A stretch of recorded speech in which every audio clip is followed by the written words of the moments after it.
Na aula passada, a gente falou sobre a estrutura e a função dos lipídios, né? Comentamos ali as diferenças entre os diferentes grupos de lipídios que a gente conhece.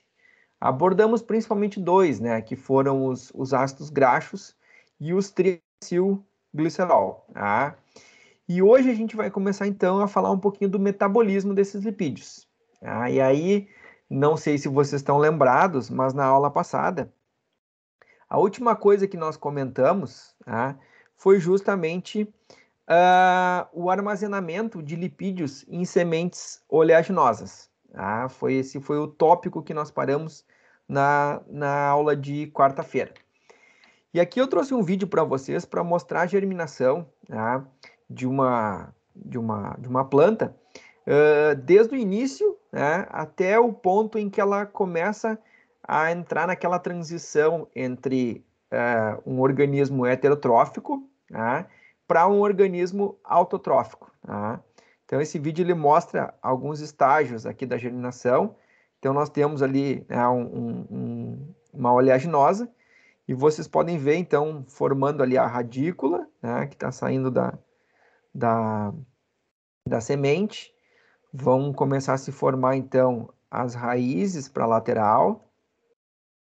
Né, e a tendência é a parte superior, que vai dar origem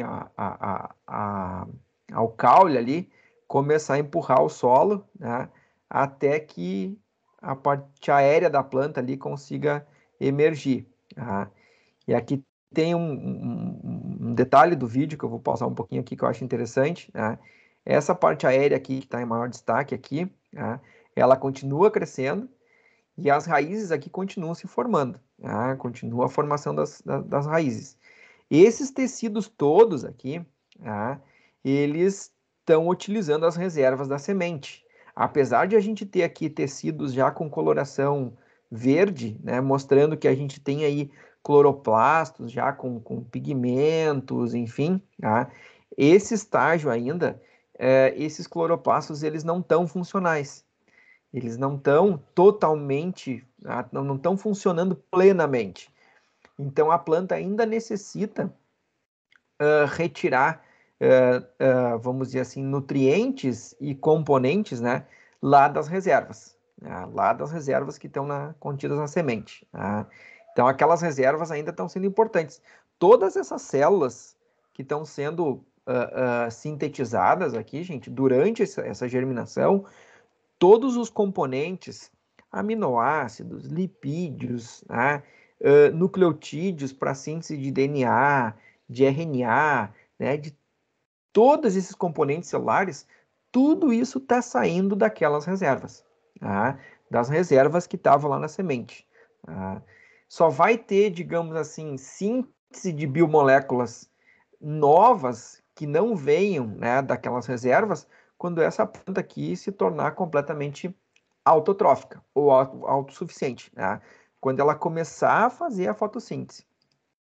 E isso só vai ocorrer, agora continuando o vídeo aqui, quando as primeiras folhas tiverem já maturadas. Tá? Nesse estágio aqui. Tá? Nesse estágio aqui, final desse videozinho aqui, o vídeo continua, depois eu posso colocar ele completo para vocês lá no Moodle. Tá? A partir desse estágio aqui, aí sim esta plântula deixou de ser plântula e passou a ser uma planta. Né? Não sei se alguém já tinha comentado para vocês essa diferença dessa terminologia de plântula para planta. Né? Plântula é quando esse organismo ainda está necessitando das reservas aqui que estão na semente. Então, todos os componentes celulares, todas as biomoléculas que estão sendo sintetizadas nessas novas células, né, que estão se formando nesse organismo, tá? Estão sendo obtidos nessas reservas. A partir do momento em que esse organismo aqui passa a ser autotrófico, ou seja, essas folhas aqui passam a fazer fotossíntese, aí sim nós começamos a chamar isso de planta. Tá? Até então, ela é uma plântula. Enquanto ela depender dessas reservas aqui, que estavam na semente, né, ela ainda continua sendo uma plântula, tá? E nas sementes oleaginosas, que é o que nós estávamos comentando na aula passada, daqueles 4 componentes celulares, né? Daquelas 4 macromoléculas que nós comentamos, né? Entre lipídios, carboidratos, proteínas e ácidos nucleicos, né? Os lipídios são predominantes, né? São justamente as biomoléculas de reserva que estão presentes nas sementes oleaginosas. Isso a gente pode olhar para esse esquema aqui, né? Mostrando então aqui um corte de uma semente de feijão, que é uma oleaginosa, comparado então, né, com a semente de trigo. Né? E aí a gente vê aqui algumas diferenças na organização da semente. Né? A gente tem os cotilédones aqui, da semente de feijão, que é basicamente onde está a reserva de lipídios, enquanto que no trigo a gente tem um endosperma aqui, extremamente rico em amido. Tá? Tanto esse amido aqui no trigo, quanto esses lipídios que estão presentes aqui no cotilédone das oleaginosas, eles vão ser utilizados para a síntese de biomoléculas, né? De carboidratos, proteínas e lipídios. Tá? E essas proteínas e lipídios, enfim, vão ser utilizados para compor as células que estão sendo sintetizadas ao longo dessa germinação. Tá? No caso das sementes oleaginosas, como os lipídios são a principal biomolécula de reserva, né? São a principal molécula de reserva aqui no cotilédone, são eles que vão ter que ser utilizados para sintetizar carboidratos, proteínas e lipídios nessa nova planta. Tá? Diferente, por exemplo, das monocotiledôneas, né? Como um exemplo aqui, que o amido armazenado aqui no endosperma é que vai ser utilizado para a síntese dessas biomoléculas aqui. Só que isto tem um detalhe, né? Tem um detalhe muito importante nessa questão aqui das oleaginosas. Tá? Existe um problema entre os organismos vivos, que é como transformar lipídios em proteínas e carboidratos. Transformar lipídios em outros lipídios é fácil para os organismos vivos. Agora, transformar lipídios em carboidratos e em proteínas é muito complicado. É muito complicado. Tá? A gente, os organismos vivos em geral, transformam muito facilmente carboidratos e proteínas em lipídios. Mas o contrário é mais difícil. Tá? Lipídios em proteínas e carboidratos é mais complicado. Tá? Requer algumas vias metabólicas bastante específicas que estão presentes em alguns grupos de organismos vivos, principalmente bactérias, fungos e plantas. Tá? E mesmo assim, não são todos os fungos que têm, não são todas as plantas que têm, no caso, só as plantas oleaginosas, com sementes oleaginosas, é que tem essas vias metabólicas, tá? E não são todas as bactérias que têm. Tá? São alguns gêneros, algumas famílias ali bem particulares, tá? E aí, bom, pensando nesse problema, não sei se vocês estão se perguntando, ou alguém de vocês aí já se perguntou, tá, mas por que é tão difícil transformar lipídios em carboidratos e proteínas? Alguém de vocês se perguntou isso? Por que é complicado? Por que é difícil? Qual é a dificuldade, melhor dizendo? E aí, gente? O que vocês acham? Seria porque a proporção do CH é muito maior do que... CH para oxigênio é muito maior no lipídio? Não necessariamente, Laura. Não necessariamente. Mas aí, pensando na tua resposta, se a gente pensar, lipídio é formado por carbono, hidrogênio e oxigênio. Tá? Carboidrato também. Então tá, em tese são os mesmos elementos químicos. O problema é proteínas, que eu preciso de nitrogênio também. Mas aí vocês poderiam me dizer, bah, mas o nitrogênio vai ser absorvido pelas raízes. Então, em tese, teríamos nitrogênio. Tá? O problema é o seguinte, que os organismos vivos, eles só conseguem sintetizar carboidratos e proteínas a partir de substâncias, tá? Ou de, assim, compostos químicos que tenham 3 ou mais carbonos. Aí vocês podem me responder, tá, mas os lipídios têm mais de 3 carbonos, tá? Eles têm de 4 a 36, tá? Aí entra o detalhe técnico, que quando os organismos vivos utilizam os lipídios para alguma função metabólica, esses lipídios de 4 a 36 carbonos são degradados de 2 em 2 carbonos. Ah, então aí entra o problema.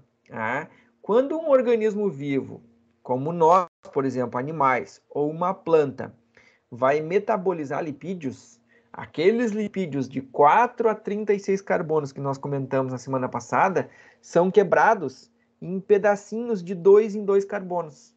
Então, o que é liberado são os 2 carbonos. E é aí que entra a grande dificuldade.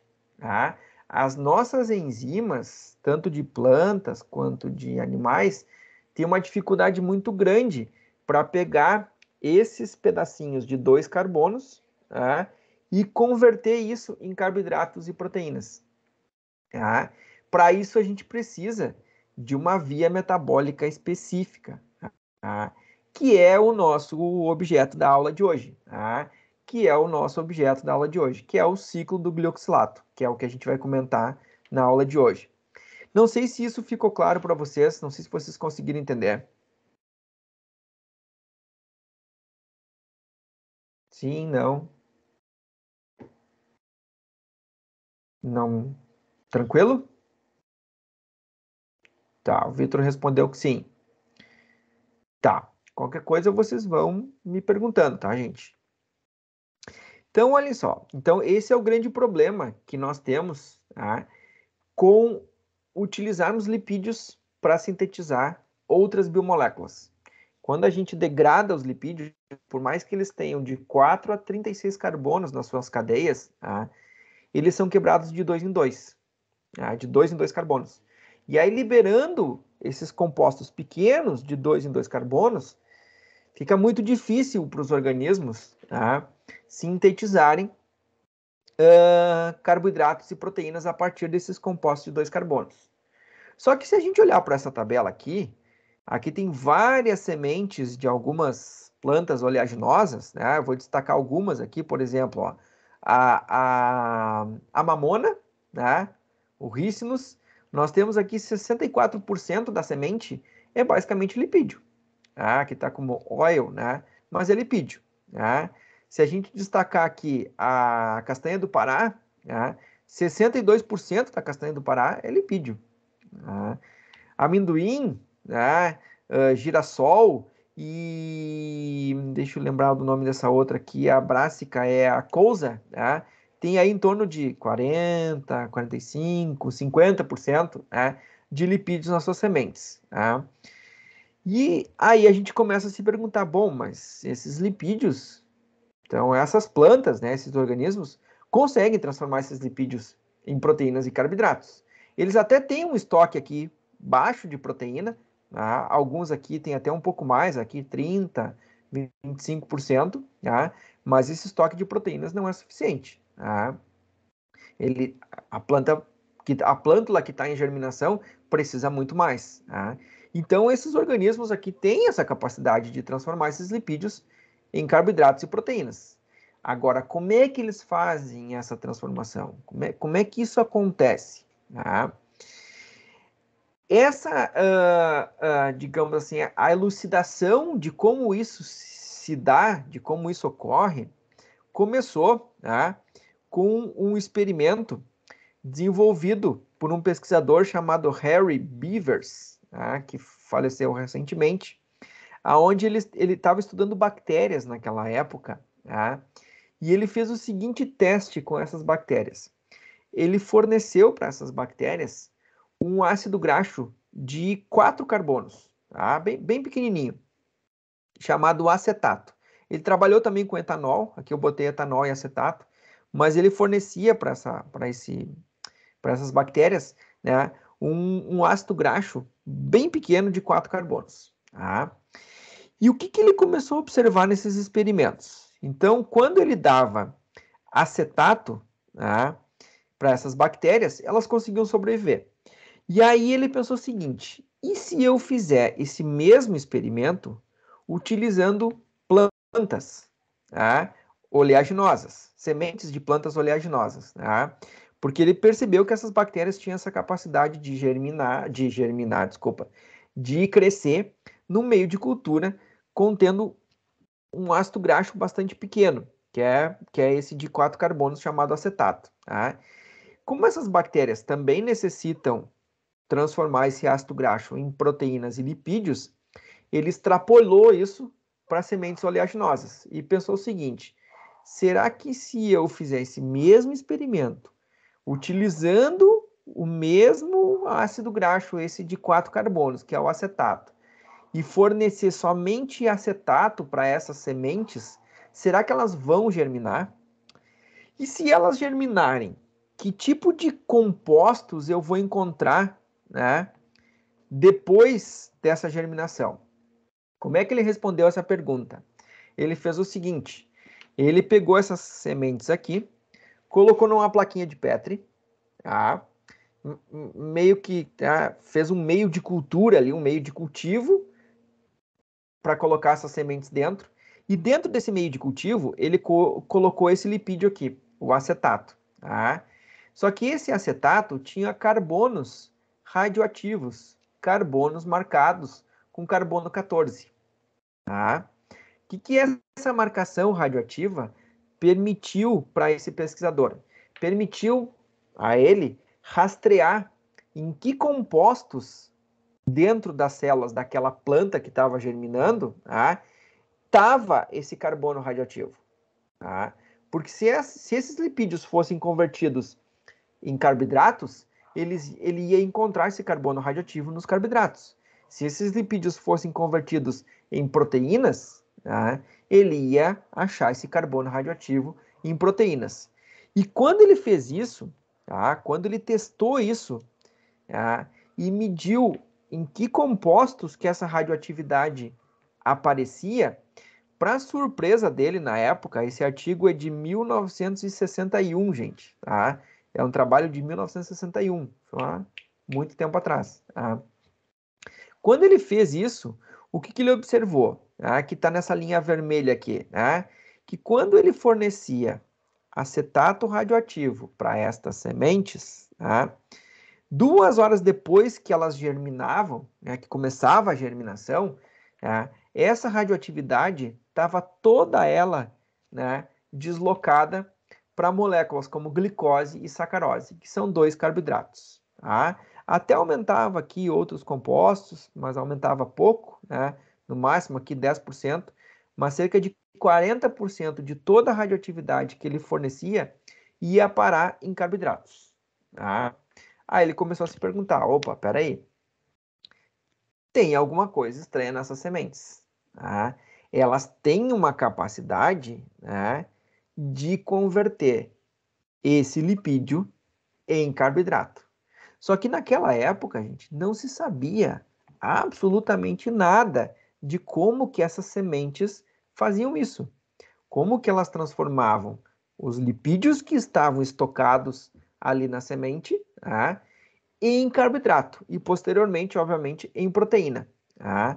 E aí o Harry começou, Harry, né, como se fosse o meu amigo íntimo, assim, né, Harry, mas enfim, o Harry Beavers começou a pesquisar e descobriu nestas sementes e também nas bactérias que ele estava estudando que existia uma via metabólica, uma rota metabólica que fazia essa conversão de lipídios em carboidratos.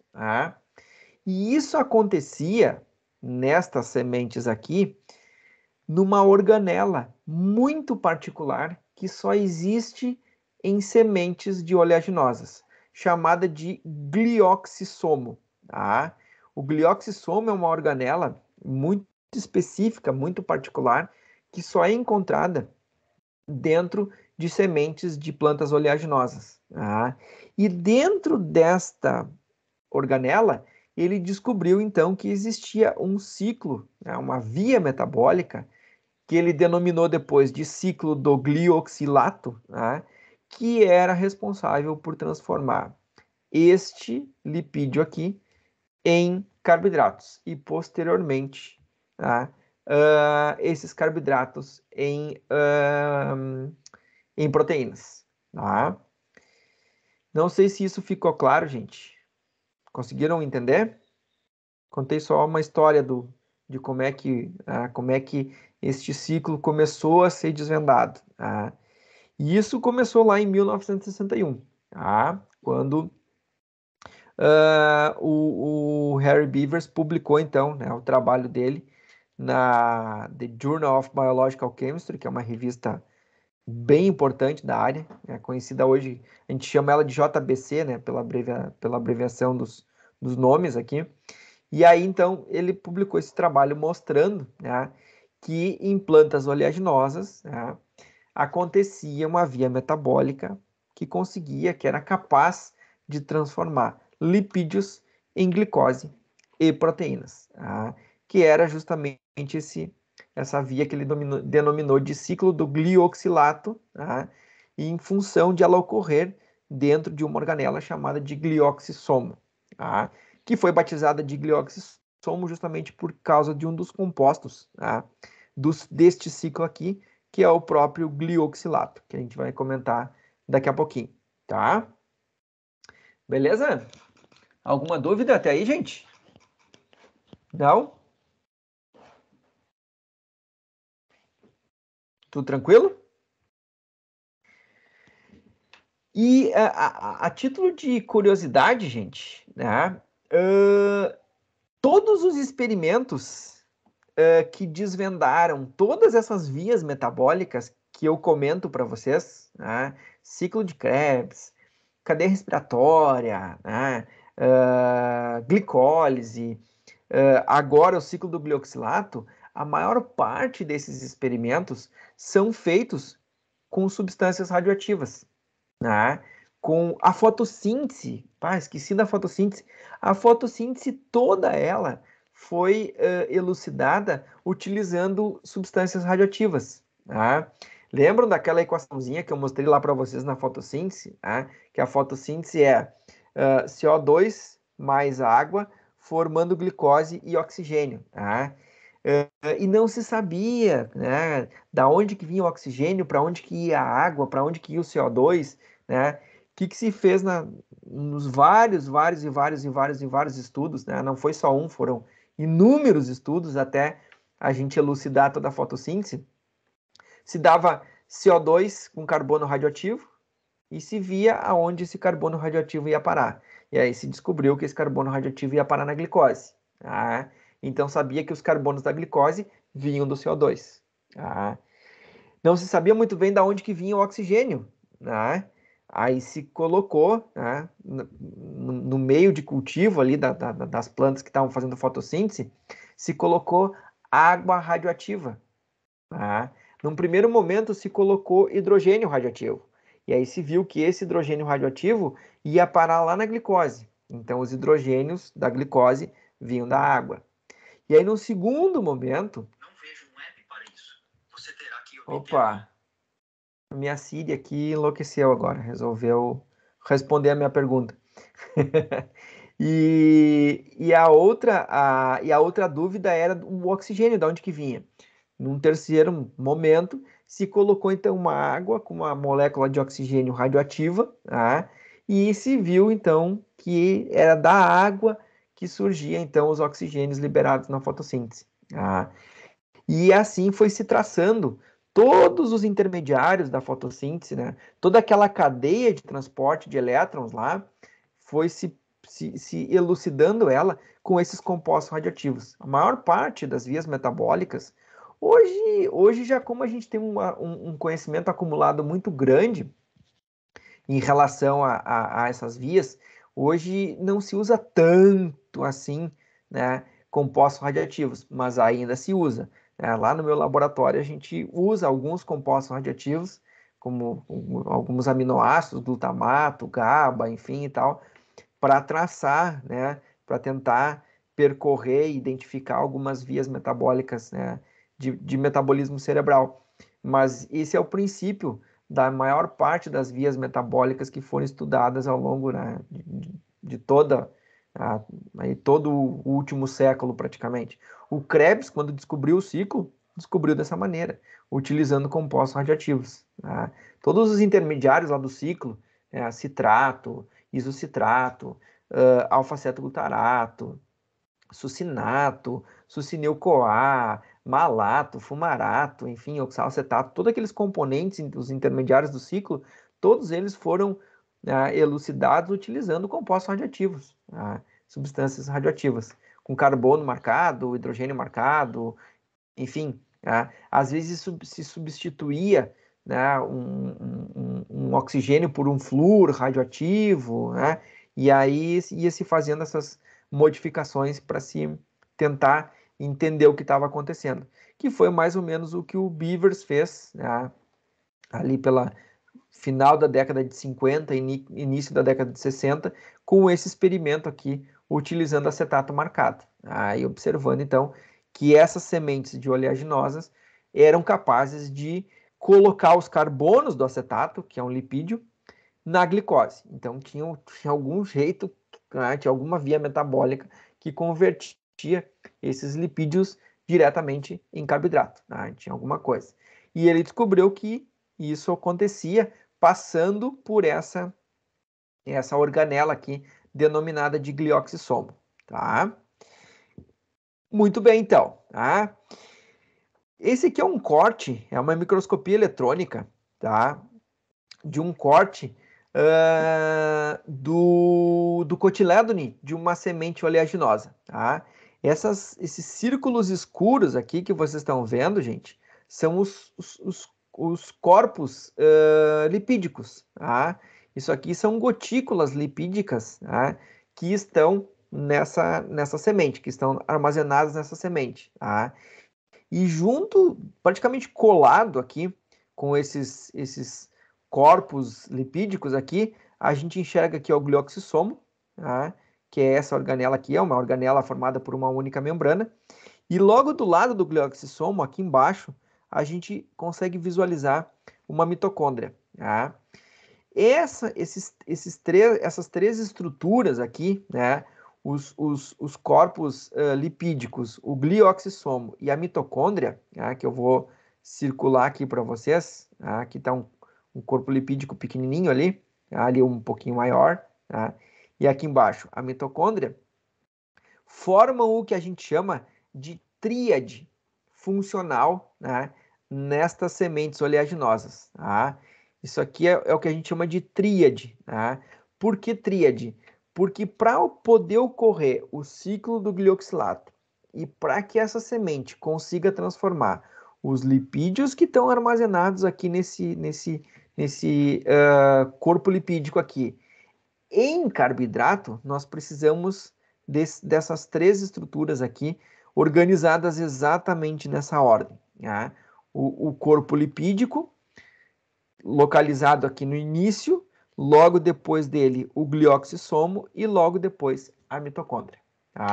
Então, essa tríade funcional aqui é extremamente importante para conseguir transformar esse lipídio que está armazenado aqui nesse corpo lipídico em carboidrato. Sem esses três componentes, o ciclo do glioxilato não funciona. Não há como transformar lipídio em carboidrato. Abrindo um parênteses, gente, fazer uma pergunta para vocês. Por que é tão importante para esta semente que está germinando transformar esses lipídios em carboidrato? Por que ele não consome esses lipídios e não transforma todos os carbonos desses lipídios em energia diretamente? Por que tem que transformar em carboidrato? Por que tem que transformar esses lipídios aqui em glicose, por exemplo, que nem eu mostrei no slide anterior para vocês? O que vocês acham? Vamos ver como é que está a cabeça científica de vocês. Fazer um exercício lógico, científico, para a gente tentar responder. E aí?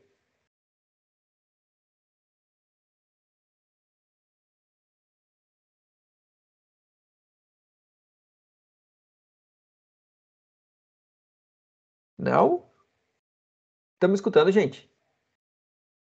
Só para eu saber se vocês estão me escutando.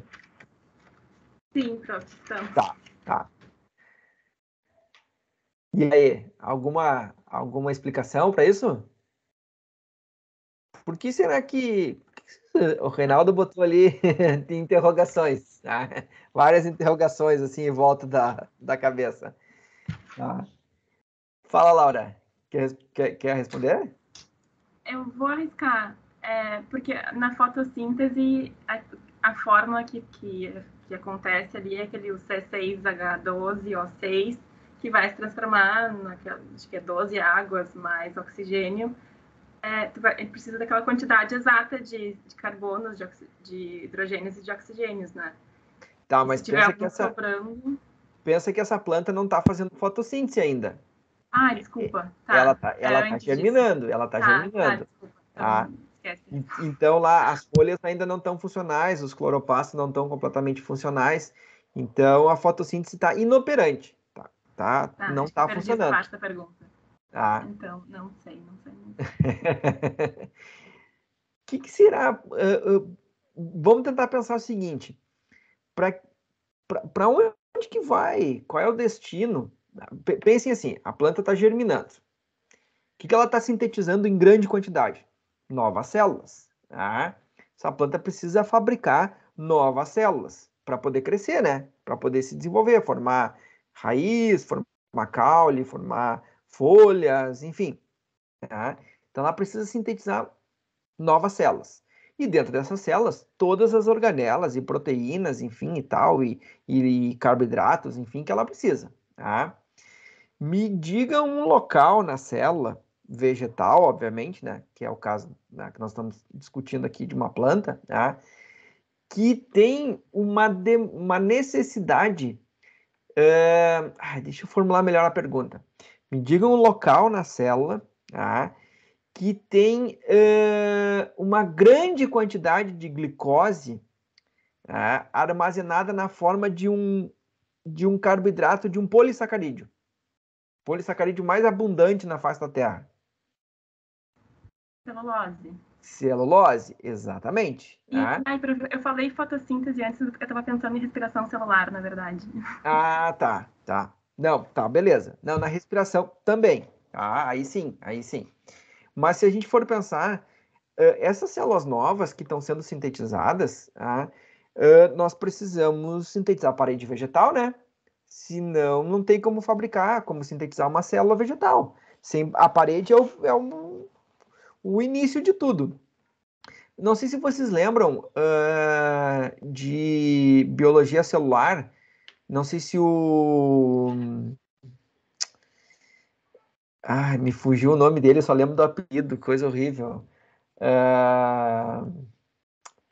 O Emerson, isso, obrigado, Laura. O Emerson, eu só lembro. É que eu chamo ele pelo apelido, então a gente fomos colegas na graduação, então eu conheço ele por orelha. Tá? E por incrível que pareça, ele já foi magro e cabeludo. Então, então hoje ele é uma outra pessoa. Mas enfim, não sei se o Emerson comentou para vocês ou explicou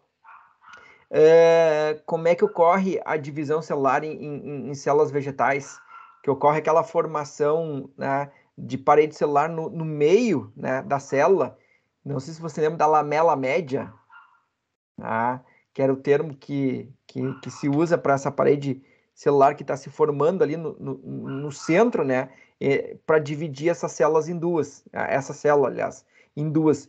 Então, essa parede celular ali precisa de glicose, precisa de carboidrato. E aí imaginem isso numa planta que está germinando, que está sintetizando novas células a cada, né, sei lá, centenas de milhares de células a cada hora, sei lá, a cada período de tempo. Então ela tem uma demanda muito grande por glicose. Então é importantíssimo que essas reservas de lipídios aqui que estão na semente estejam disponíveis né, para síntese de lipídios. Então, e é essa tríade aqui formada, né, pela gotícula de lipídio, aqui pelo corpo lipídico, pelo glioxissomo e pela mitocôndria, que permite, né, que esse lipídio seja convertido nesses carboidratos que a planta está necessitando. Tá? Não sei se ficou claro isso, gente. Não? Mais ou menos. O pessoal está mais cansado hoje. Tão devagar. Então tá. Então, seguimos adiante. Vamos dar uma olhada, então, agora, tá? O que acontece nessa tríade aqui formada pela gotícula de lipídio, pelo glioxissomo, né, e pela mitocôndria. Vamos levar ela em maior aumento para cá. Tá? O que nós temos armazenado aqui na nossa gotícula de lipídio? Triacilglicerol, basicamente. Tá? Então, é um glicerol com aqueles 3 ácidos graxos ligados assim. Tá? Cada ácido graxo aqui ligado num glicerol em cima. Tá? Que é o que está mostrado nessa imagenzinha aqui. E esse triacilglicerol, ele vai ser degradado, gente. Tem enzimas nessa gotícula de lipídio, que estão ali em volta dessa gotícula, que vão degradar esses triacilglicerols, tá? E vão liberar os ácidos graxos, que compõem esse triacilglicerol, tá? E essas enzimas que vão fazer isso se denominam lipases, tá? São as lipases que vão quebrar esse triacilglicerol e liberar os ácidos graxos, tá? Essas lipases aqui são as mesmas lipases que nós temos no nosso tecido adiposo, que degrada o triacilglicerol armazenado lá no tecido adiposo e libera esses ácidos graxos para a circulação sanguínea, tá? São as mesmas lipases, têm a mesma função. E esses ácidos graxos, então, vão ser literalmente transportados para dentro do glioxissomo, tá? E lá dentro do glioxissomo, eles vão ser convertidos ao que nós chamamos de acil-CoA, que é um ácido graxo ligado numa CoA. Tá? Então, aí, qualquer ácido graxo ligado numa CoA, nós denominamos genericamente de acil-CoA. Então, só vai ter uma ligação da coenzima A nesses ácidos graxos. Tá? O que vai acontecer com esse acil-CoA? Vamos supor que este ácido graxo aqui tenha 18 carbonos, tá? Os ácidos graxos que a gente comentou na semana passada, 18 carbonos. Então, aqui ele tem os 18 carbonos, os mesmos 18, ligado numa CoA. O que vai acontecer dentro do glioxissomo? Tá? Dentro, né, do glioxissomo. Tá?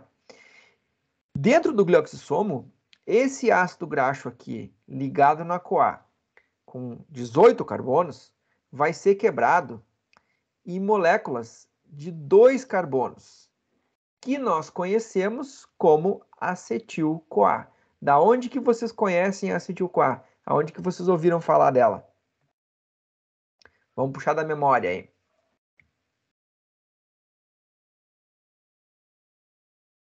Num outro ciclo, no ciclo de Krebs. Exatamente. Tá? Exatamente. Tá? Então, esse ácido graxo de 18 carbonos aqui, que é o exemplo que nós estamos utilizando, tá? Ele vai ser quebrado em acetil-CoA. Tá?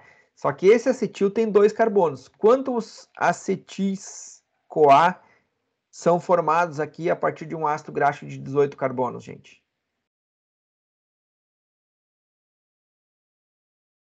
9. Tá? 9. A Laura colocou, o Vitor também. 9. Tá? Então, vão dar 9 moléculas de acetil-CoA. Vai ficar 9 moléculas de acetil-CoA acumuladas ali dentro. Tá? Essa via metabólica que transforma o ácido graxo em acetil-CoA, nós chamamos de beta-oxidação. Tá? Beta-oxidação. Nós vamos comentar ela na quarta-feira. Tá? Na aula de quarta-feira, nós vamos falar sobre ela. Tá? Nós vamos começar pelo ciclo do glioxilato e depois a gente volta para a beta-oxidação, que ela é um pouco mais genérica, né, do que a gente está comentando aqui. Então, por isso. Tá? Muito bem. Então, formamos aqui 9 acetil-CoAs. Tá? Então, tem 9 moléculas aqui. Uma dessas moléculas vai entrar, então, no ciclo do glioxilato, tá? Aonde a primeira reação do ciclo do glioxilato é pegar esta acetil-CoA, que está aqui, ó, e reagir com o oxalacetato. Tá? Aonde que vocês viram isso acontecer? No ciclo de Krebs também. Tá? O ciclo do glioxilato é muito semelhante ao ciclo de Krebs. Até se imagina que o ciclo do glioxilato tenha surgido antes na evolução e depois ele tenha evoluído para o ciclo de Krebs. Tá? Daqui a pouco vocês vão entender isso que eu estou dizendo para vocês. Tá? Então, essa acetil-CoA, uma só, tá? Vai ser deslocada para cá e vai reagir com o oxalacetato, formando então o citrato. Exatamente igual ao que a gente viu lá no ciclo de Krebs. A enzima aqui é a mesma, ela se chama citrato sintase, mesma enzima. Então vai pegar 2 carbonos aqui, mais 4 aqui, e vai resultar numa molécula de 6 carbonos. Tá? A próxima reação desse ciclo é converter este citrato aqui em isocitrato. Apenas muda um pouquinho, troca a hidroxila aqui do carbono do meio para o carbono da ponta. Tá? Só basicamente isso. Depois de formar o isocitrato, vai ocorrer então uma reação mediada pela enzima isocitrato liase, que é a quebra desse isocitrato. Vai ser liberado aqui uma molécula de 4 carbonos, que é o succinato, vai quebrar exatamente aqui, tá? Então vai liberar 4 carbonos aqui na forma de succinato e vai se formar então uma molécula de 2 carbonos aqui, que é o glioxilato, que dá o nome ao ciclo, tá? Essa enzima aqui, a isocitrato liase, só existe dentro do glioxissomo, tá? Ela não existe em nenhum outro local na célula, somente no glioxissomo. Tá? Muito bem, então. Então, entrou uma acetil-CoA, fez toda essa volta aqui no ciclo, e aqui, então, liberou o succinato com 4 carbonos. Tá? Esse glioxilato aqui, ele vai reagir com uma nova acetil-CoA. Tá? Então, daquelas 9 que nós tínhamos aqui, uma foi aqui para cima e outra vai ser deslocada aqui para baixo. Tá? E esse glioxilato, então, reage com uma nova acetil-CoA. Então, 2 carbonos do glioxilato mais 2 carbonos da acetil-CoA forma, então, malato. Tá? Forma malato. É a enzima que faz isso, então, é a malatosintase. Tá? Que também está presente somente dentro do glioxissomo. Tá? E esse malato, então, aqui, retorna para o início do ciclo, é convertido a oxalacetato, tá? Pela malato desidrogenase, formando um NADH. Beleza. Tá? Isto aqui, gente, é o ciclo do glioxilato. Tá? Esse é o ciclo do glioxilato. Qual foi o objetivo desse ciclo? Tá? Pegar 2 moléculas de acetil-CoA, uma foi aqui para cima e outra foi aqui para baixo, e liberar uma molécula de succinato. Tá? É para isso que o ciclo do glioxilato serviu, tá? Para formar esse succinato aqui a partir dessas 2 moléculas aqui de acetil-CoA. Tá? Para onde que vai esse succinato? Esse succinato agora, tá, vai ser deslocado para a mitocôndria. Por isso que a mitocôndria tem que estar próxima aqui do glioxissomo. Se ela não estiver do lado aqui, esse succinato se perde. Tá? E aí, a partir da mitocôndria, é que a gente vai conseguir sintetizar os carboidratos ou a glicose, né, a partir, né, desses ácidos graxos aqui que a gente iniciou, né, no início aqui da explicação. Tá? Então, esse succinato vai se deslocar para a mitocôndria, vai ser transportado para o interior da mitocôndria. Lá dentro da mitocôndria, então, ele vai entrar no ciclo de Krebs, porque um dos intermediários do ciclo é o succinato, né? E vai formar, então, malato, tá? No ciclo de Krebs. Aqui também a gente forma malato, ó. Tá? Só que esse malato está dentro do glioxissomo. E esse malato aqui da mitocôndria é diferente. Por quê? Porque a mitocôndria consegue levar esse malato para fora dela. E este do ciclo do glioxilato aqui, ele não sai, ele fica aqui dentro do glioxissomo, tá? Esse malato consegue ir para fora, e aí sim, no citoplasma da célula, tá? Esse malato vai ser convertido a oxalacetato, que por sua vez vai ser convertido a fosfenolpiruvato, e aí, por uma série de reações exatamente contrárias à glicólise, exatamente no sentido contrário da glicólise, nós vamos converter fosfenolpiruvato em glicose. Tá? E é por isso, então, que quando o Harry Beavers forneceu lipídios para sementes com carbono radioativo, esse carbono radioativo foi parar aqui na glicose, através de todas essas interações aqui, de todas essas vias metabólicas que nós estamos discutindo. Tá? Se não tiver essa tríade formada pela gotícula de lipídio, pelo glioxissomo e pela mitocôndria, não tem como converter esses lipídios aqui, estes ácidos graxos, em glicose. Tá? Se por algum motivo acontecer alguma coisa nesses ciclos todos aqui, que a gente acabou de comentar, essa semente não consegue germinar. Tá? Ela vai ter uma dificuldade muito grande em germinar. Tá? Entenderam, gente? Sim, mais ou menos. Tá confuso? E aí?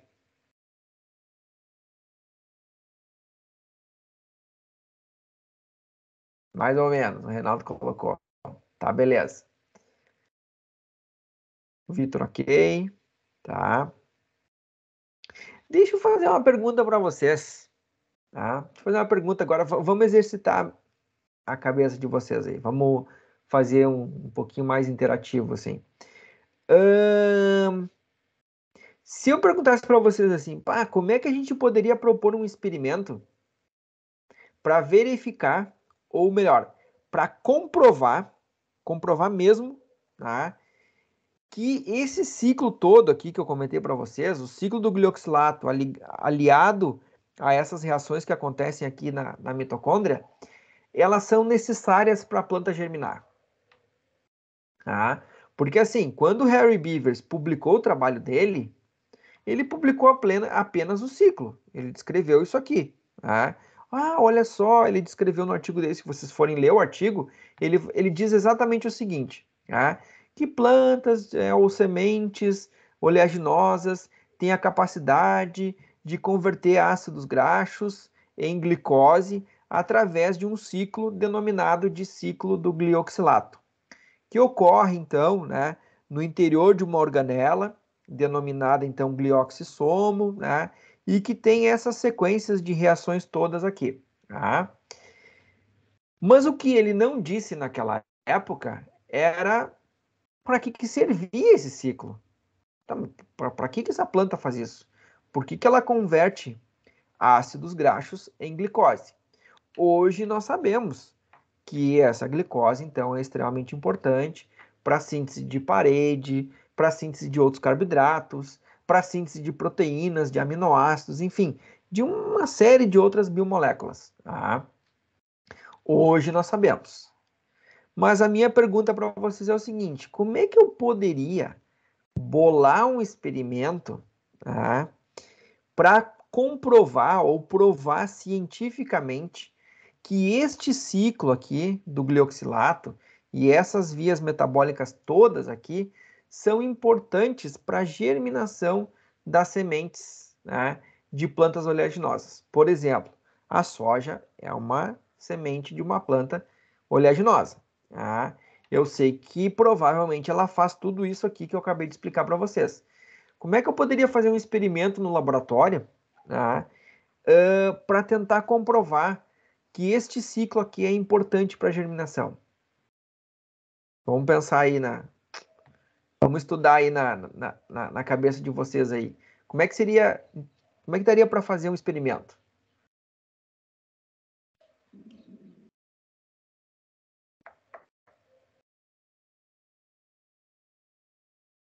Vamos exercitar a cabeça de vocês às 5h30 de segunda-feira. Tipo assim, bah, não me faz pergunta difícil. E aí, gente? Vou dar umas dicas para vocês assim, tá? Existem, vamos pensar lá nas aulas da primeira área, enfim, tá? Existem várias substâncias químicas que são inibidores enzimáticos, tá? E existem também a possibilidade de a gente construir plantas transgênicas, tá? Ou seja, que não tem uma enzima ou que tem uma outra enzima que não está presente, tá? Nela, enfim. E aí, com essas informações, vocês já conseguem mais ou menos bolar um experimento aí. Alguém propõe alguma coisa?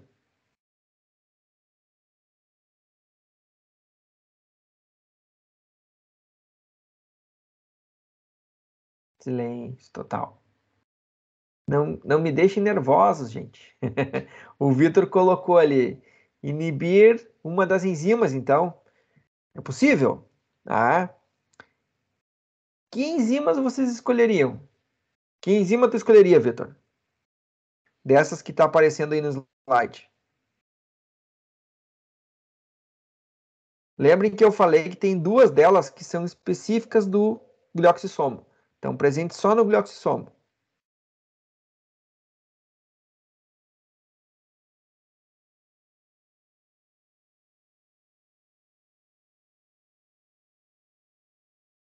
Essa aqui, ó, a malatosintase e a isocitrato-liase são específicas do glioxissomo. Se eu inibir uma delas aqui, ou inibir as duas, por exemplo, o que vocês acham que vai acontecer com esse ciclo aqui? Se eu inibir a isocitrato-liase, vai ter síntese de succinato aqui? Ela vai conseguir fabricar succinato? Não vai conseguir. Ah, exatamente, Vitor, não vai conseguir. Não vai ter succinato como produto, né? Isso aqui não existe. E aí, consequentemente, tudo isso aqui não vai existir. E aí, se essa planta não conseguir germinar, é porque provavelmente esse ciclo do glioxilato aqui é importante para a germinação. Tá? Se eu inibir a malatosintase, não tem a conversão aqui de glioxilato de volta a malato e esse ciclo não se completa. Tá? Não, esse ciclo não se completando, não tem como iniciar ele de novo. Tá? E aí a gente começa a dificultar, então, e começa a testar isso em laboratório. Tá? E é dessa maneira que a gente vai procurando, né, responder a essas perguntas. Tá? Deixa eu mostrar um experimento para vocês aqui. Só vou pular alguns slides aqui, ó. Tá? Aqui, ó. Tá? Isso aqui é uma planta denominada de Arabidopsis thaliana. Tá? Ela é uma dicotiledônea, né, que tem, enfim, oleaginosa, e ela é usada assim, ó, amplamente em estudos de transgênese. Tá? Dá para, por exemplo, tem inúmeros experimentos que o pessoal ou remove um gene dela, ou insere um gene nessa planta, né? Então, fazem inúmeros testes. Tá? E aqui do lado está o ciclo do glioxilato, com as enzimas que nós comentamos. Tá? Essas duas que estão marcadas em vermelho aqui, ó, elas foram literalmente deletadas do genoma dessa planta. Elas foram removidas do genoma dessa planta. Então, essa planta não sintetiza, não tem o gene, né, para essas enzimas aqui, tanto para a malato-desidrogenase quanto para, desculpa, que está trocado, tá? Para malatosintase quanto para isocitrato-liase, o vermelhinho aqui embaixo, tá, gente? Só troquei a corzinha aqui. E quando essas enzimas são deletadas, tá, olhem o que acontece com essa planta, tá, que tem essas enzimas deletadas. Praticamente não ocorre germinação. Tá? Aqui é uma planta tipo selvagem, né, que a gente chama de wild type, que é uma planta normal. Tá? Aqui está bem bonitinho, né, os cotilédones, aqui as folhas surgindo, né, tudo bonitinho. E aqui embaixo é essa planta mutada, tá? Com deleções desses genes. Tá? Por engenharia genética, a gente remove esses genes, tá? Dessas plantas, tá? E quando coloca elas para germinar, vocês veem só essas pontinhas aqui que mal, né, conseguem aqui aparecer aqui. Aqui está em maior aumento o que é cada uma dessas pontinhas pequenas aqui. Ou seja, a planta não consegue germinar. Tá? Ela não tem capacidade de germinar.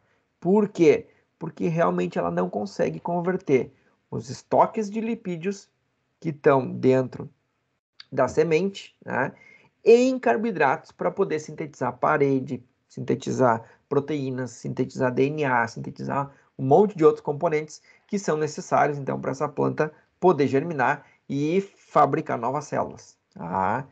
Então esse é um dos experimentos, né? Tem vários outros experimentos que foram feitos com mutações, né? Com plantas mutantes, com o que a gente chama de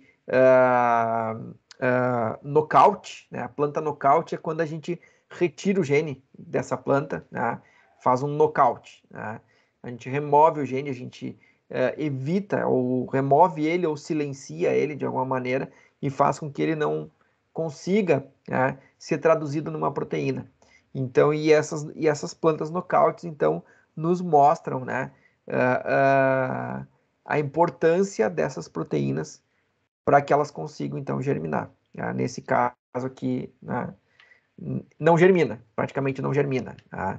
Tem uma perda aí muito grande, né, na capacidade germinativa da planta. Tá?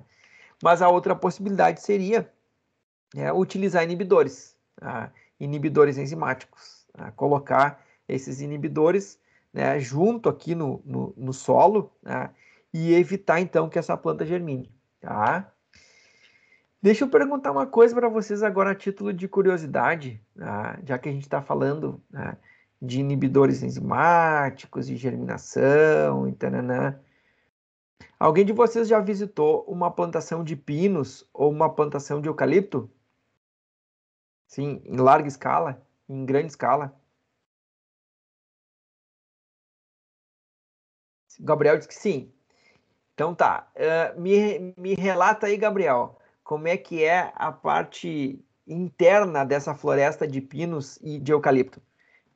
Monocultura, monocultura, não essas florestas consorciadas, por exemplo, pinos e araucária. Monocultura de pinos e monocultura de eucalipto. Para produção de celulose, madeira, enfim. Como é que é a parte de baixo, assim? Tem aquela vegetação secundária que cresce na parte de baixo, ali entre as plantas, ou é tudo seco, nada cresce praticamente ali embaixo? Lá onde minha avó morava antigamente, agora ela faleceu, tinha, eu acho que eram uns 2.000 hectares de pino plantado para extração e é tudo seco, não tem nada embaixo. Não tem Parece nada. um, Não cresce se não uma tivesse as plantinha. árvores por cima, parecia um deserto, assim, porque é tudo Exatamente. muito é feio. Vocês já ouviram o termo deserto verde? Já ouviram esse termo? Que é um termo que se usa para esse tipo de cultura, principalmente eucalipto e pinos. E aí eu perguntar para vocês por que não cresce, gente? Por que as outras plantas não conseguem crescer, né, na parte de baixo dessas plantas? O que vocês acham? Qual é a explicação para isso? Tentando fazer uma correlação com tudo isso. A Laura colocou alopatia. Beleza, esse é o termo técnico para o processo que está acontecendo ali.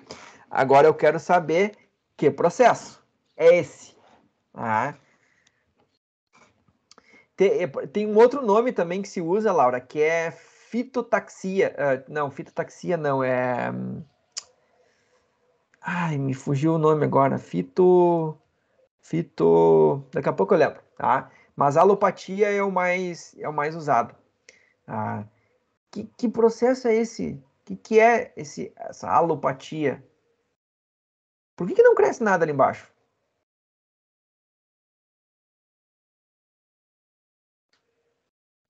porque essas plantas elas têm substâncias que são tóxicas, né, para o crescimento de outras plantas, que seria o sinônimo de alopatia. Exatamente. E aonde que tu, Laura, e todo o pessoal aí que está na aula, aonde que vocês acham que essas substâncias vão atuar? Qual é o alvo dessas substâncias? O que elas são? As enzimas? As enzimas. Essas substâncias são inibidores enzimáticos, gente. Elas vão ser literalmente transportadas para o interior das sementes das outras espécies que possivelmente poderiam germinar ali, e no momento que elas entram na semente dessas outras espécies, elas inibem essas enzimas, não só do ciclo do glioxilato, mas de outros ciclos também, do ciclo de Krebs, da cadeia transportadora de elétrons, né? E inibem, né, essas vias metabólicas. E aí a semente não consegue germinar. Né? Tem semente no solo, mas ela não consegue germinar. Tá? Aí vocês podem estar se perguntando, tá, beleza, mas se a gente for para a América do Norte e for numa floresta de pinos lá, que é nativo de lá, as plantas crescem embaixo da floresta de pinos. Por que as plantas lá crescem e as nossas aqui não? Porque existe uma coisa chamada coevolução. Tá? Lá na América do Norte, essas plantas que crescem na parte de baixo da floresta de pinos, né, que a gente chama de floresta secundária, elas coevoluíram com os pinos. Elas coevoluíram com essas substâncias. Então, elas foram, né, espontaneamente surgindo novas plantas com enzimas mutantes aonde esses inibidores não conseguiam ligar. Tá? Onde esses inibidores não conseguiam ligar. Já aqui na nossa região, as nossas plantas das nossas matas secundárias, né, ou das nossas florestas secundárias, não coevoluíram nem com pinos, nem com eucalipto. Tá? E aí as enzimas dessas plantas não são sensíveis a esses inibidores. Elas não têm a capacidade, né, de não serem sensíveis. Elas são inibidas por esses inibidores, que na grande maioria são inibidores da germinação, tá? Do processo de germinação. E a partir deste conhecimento é que a indústria química, agroquímica, se deu conta de pesquisar essas moléculas, tá?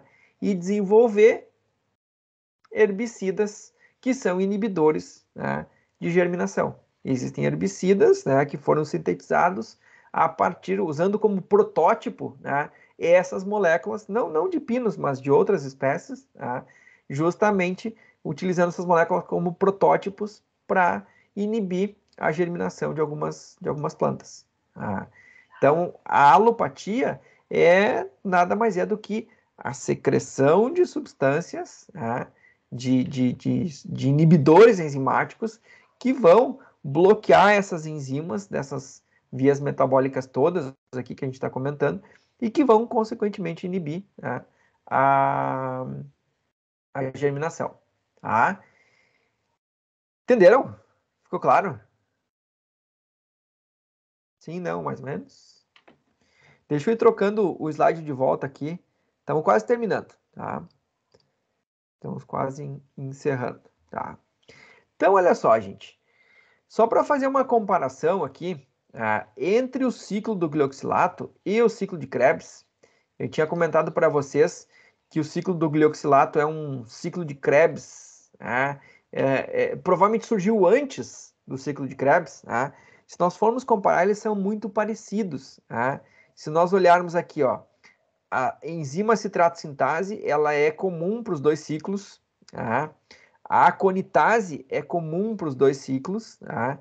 O que muda são as reações a partir da aconitase aqui. No ciclo de Krebs vão ter várias outras enzimas envolvidas aqui. Tá? E no ciclo do glioxilato nós vamos ter só a isocitrato liase. Tá? A malato desidrogenase aqui é a mesma, tá? Entre os dois ciclos. Tá? O que vai mudar é justamente a isocitrato liase e a malato sintase, que são diferentes, né, dessas enzimas que estão aqui no ciclo de Krebs. Tá? Então, a diferença está exatamente nestas enzimas aqui, ó, porque essas enzimas do ciclo de Krebs pegam os 2 carbonos da acetil-CoA aqui e liberam na forma de CO2, e CO2 vai embora. Tá? No ciclo do glioxilato, esses 2 carbonos aqui, mais esses 2 carbonos da acetil aqui, dessa segunda acetil, são mantidos aqui, ó, num composto de 4 carbonos, denominado de succinato. Tá? São mantidos nessa substância. Aqui no ciclo de Krebs, ó, esses carbonos se vão embora na forma de CO2. Tá? Então, essa é a diferença, tá, entre esses 2 ciclos. Se acredita que o ciclo do glioxilato tenha surgido antes, na evolução, e depois ele tenha evoluído para o ciclo de Krebs em alguns outros organismos. Tá? E hoje eles coexistem em alguns organismos especificamente, como, por exemplo, as plantas oleaginosas. Tá? Muito bem. Por último, então, como é que a planta faz essa transição, então, né, de ser um organismo heterotrófico, ou seja, está utilizando, né, os lipídios lá da gota de lipídio para sintetizar sacarose, para sintetizar, glicose e depois sacarose, para esse momento autotrófico dela, que daí ela começa a fazer a fotossíntese. Então aqui, ó, gente, aqui nós temos o esquema que ele é a tríade, né? A gotícula de lipídio, o glioxissomo e a mitocôndria, tá? Exatamente seguindo aquela via toda que a gente comentou, né? Os ácidos graxos entram aqui no glioxissomo, são convertidos aqui a succinato, succinato desloca para a mitocôndria, que é então transformada aqui em sacarose, mas em glicose, depois posteriormente sacarose, tá? Quando a planta faz essa transição, né, para um momento autotrófico, onde ela já está autônoma, né, está fazendo fotossíntese, o que vai acontecer? O que vai acontecer é que essas 2 estruturas aqui, os corpos os corpos lipídicos, né, as gotículas lipídicas, já não vão mais existir, porque a semente já consumiu tudo. E os glioxissomos vão se tornar inoperantes, tá? Ficando somente a mitocôndria funcionando. E aí, quem vai abastecer a mitocôndria nessa planta autotrófica vão ser justamente os compostos formados na fotossíntese. Aí sim, né, as trioses de fosfato formando glicose, depois a glicose na via glicolítica formando fosfenolpiruvato e aí entrando no ciclo de Krebs e abastecendo o ciclo de Krebs. Tá? E aí, a partir daí, a planta começa a utilizar os compostos sintetizados aqui na fotossíntese. Tá? Então, ela deixa de utilizar as reservas lipídicas, até porque já não tem mais essas reservas, ela consumiu tudo. Né? O glioxissomo deixa de ser operante, não funciona mais. Né? E agora, quem vai comandar isso tudo é a fotossíntese que está acontecendo lá em cima nas folhas, tá? Que é através de tudo que a gente comentou antes de fotossíntese, vai distribuir, então, esses compostos pelo floema para toda a planta, e a planta, então, vai passar a utilizar esses compostos sintetizados aqui na fotossíntese em todos os tecidos que necessitar. Certo, gente? Entenderam?